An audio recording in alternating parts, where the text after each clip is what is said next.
warahmatullahi wabarakatuh. My name is Rafa. Today I will tell a story of the Battle of Uhud. A year after the great victory at the Battle of Badr, the Muslims of Medina faced a new challenge. The Quraysh of Makkah, angry and humiliated by their defeat, were determined to take revenge. They gathered an army of 3,000 soldiers led by Abu Sufyan and marched towards Medina. When the Prophet Muhammad heard the news, he consulted with his companions. Some want to defend the city from inside, but the younger companions believed they should meet the enemy outside. The Prophet agreed and led an army of 1,000 men to Mount Uhud.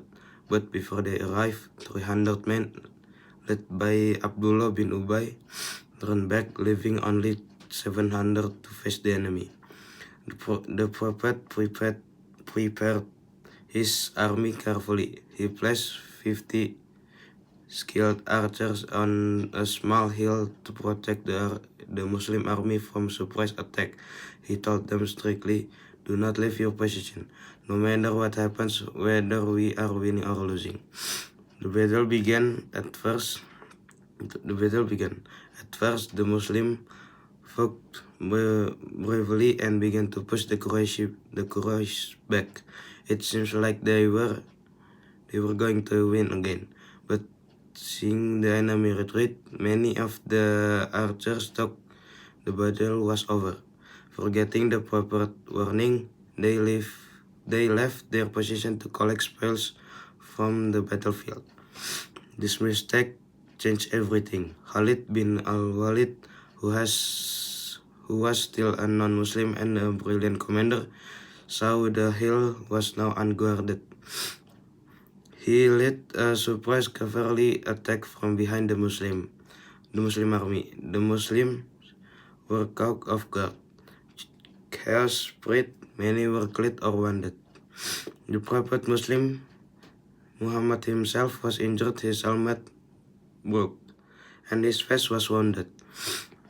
Rumors spread that he had died, and many Muslims lost hope. But when they realized he was still alive, they gathered around him to protect him. One of the bravest heroes of battle was Hamzah bin Abdul Muttalib, the Prophet's uncle.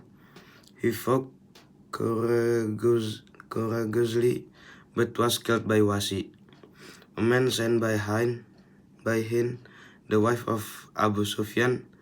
Hind later mutilated Hamzah's body, a moment that deeply saddened the Prophet. After the fierce fighting, the Quraysh decided not to continue their attack and returned to Mecca. The Muslims had suffered great loss. About 70 companions were martyred, but the city of Medina remained safe. Although the battle was not a victory, it taught the Muslim important lesson. The obedience, discipline, and faith are more important than strength or numbers. And then disobeying the Prophet even for a moment can lead to great loss. Sekian dari saya. Assalamualaikum warahmatullahi wabarakatuh.